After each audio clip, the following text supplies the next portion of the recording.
చివరిగా నేను ఇంకొక మాట చెప్తా ఉన్నా అధ్యక్ష, నాకు మంత్రి గారు చెప్పింది ఇంటే నవ్వాలా ఎడవాలో తెలియట్లేదు.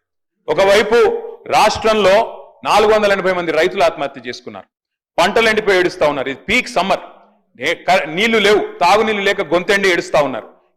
ఈ పరిస్థితుల్లో మే నెలలో ఎవరో, నిజంగా చెప్తా ఉన్నా అధ్యక్ష, నాకేం వేరే అభిప్రాయం లేదు, కానీ మిస్ వరల్డ్, మిస్ యూనివర్స్ అనే వాటికి ఎప్పుడో పోయింది అధ్యక్ష. వాటికి ఉండే ప్రెస్టీజ్ గతంలో ఇప్పుడు పూర్తిగా పోయింది. కానీ అదేదో పెద్దదో సాధించుకొచ్చినట్టు, అదే అంతర్జాతీయ ఈవెంట్ ఏదో ఇక్కడ జరిగితే ఏదో రాష్ట్రానికి లాభం వస్తుంది, మేమేదో అడ్డుకుంటున్నట్టు నేను అడుగుతా ఉన్నా అధ్యక్ష వారిని. ఏమన్నారు సార్ వారు? మిస్ వరల్డ్ పోటీల వల్ల ఆదాయం వస్తుంది రాష్ట్రానికి, కొలువులు వస్తాయి, ఉద్యోగాలు వస్తాయి అన్నారు. ఎట్లొస్తాయి, ఏడికెళ్ళు వస్తాయి చెప్పాలని చెప్పి నేను కోరుతా ఉన్నా. నెంబర్ 1.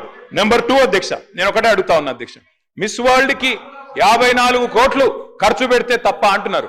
మరి ఫార్ములా ఈలో 46 కోట్లు ఖర్చు పెడితే దాన్ని ఏకపక్షంగా కేబినెట్ అనుమతి లేకుండా రద్దు చేసి అంత పెద్ద ఈవెంట్ ని, అంతర్జాతీయ ఈవెంట్ ని రద్దు చేసిన వాళ్ళు మరి ఇక్కడేమో ప్రభుత్వ డబ్బులు ఖర్చు పెడతాం కరెక్ట్ ఎట్లా అవుతుంది అధ్యక్ష?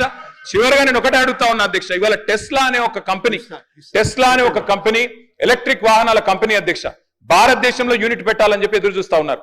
ఫార్ములా ఈ రద్దు చేసి అప్రతిష్టను మూతగట్టుకొని ఇవాళ 700 కోట్లు మొదటి రేస్తో వస్తే రాష్ట్ర ప్రభుత్వానికి ఆదాయం, ఆ ఈవెంట్ ను మూర్ఖంగా రద్దు చేయడమే కాకుండా ఇంకా మళ్ళీ ఈ రోజు ఇంకో ఈవెంట్ కు 56 కోట్లు ఖర్చు పెడుతున్నాం, తప్పెట్లయిద్దని మంత్రి గారు అంటే నేను అడుగుతా ఉన్నా అధ్యక్ష, ఇది మీ డబుల్ స్టాండర్డ్స్ కాదా?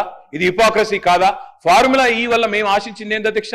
తెలంగాణ మొబిలిటీ వ్యాలీ, మీ దివిటిపల్లిలో అమర్ రాజా బ్యాటరీస్ తెచ్చాం అధ్యక్ష. ఎన్కాతలలో స్పీకర్ గారి నియోజకవర్గంలో 1200 ఎకరాల్లో అక్కడ మొబిలిటీ వ్యాలీ పెడుతున్నాం. అదేవిధంగా జహీరాబాద్ లో మ్యానుఫ్యాక్చరింగ్. ఇన్ని చేసిన ప్రభుత్వాన్ని మరి బద్నాం చేసి ఇలా మిస్ వరల్డ్ మాత్రం మొత్తం కొలువులు వస్తాయి, ఆదాయం వస్తుంది రాష్ట్రానికంటే ఎవరిని మోసం చేస్తున్నారు మంత్రి గారిని అడుగుతానో క్లారిఫై చేయాలని కోరుతాం.